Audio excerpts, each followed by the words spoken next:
Onder de Molenkampsbrug in Kalm binnen kunstnesten geplaatst, zodat het aantrekkelijker wordt voor boerenzweltjes om er te breeden. In de vraag kregen van de vogelwacht Kalm van of ik rekening houden worden met de zwaluw die onder de bregen zit.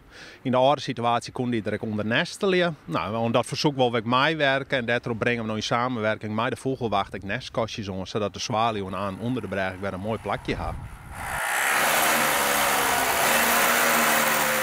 De dieren zien we maar ook goed rekening mee houden natuurlijk. Nou, vooral van zulke plakken is het niet zo moeite om dan van die kastjes op te hangen, zodat de zwaluwen ook weer een plakje vinden kunnen. Uiteindelijk komen er het zien onder, aan beide kanten door we 4, dus dan kunnen er aardig wat zwaluwen weer nestelen. Ik werd nog de laatste handlijn aan de leuning van de bregen. Vorig jaar is natuurlijk hier de breg gebouwd. Nou, daar komt een hele mooie leuning op, die best wel complex om te meten, dus dat had ik even door.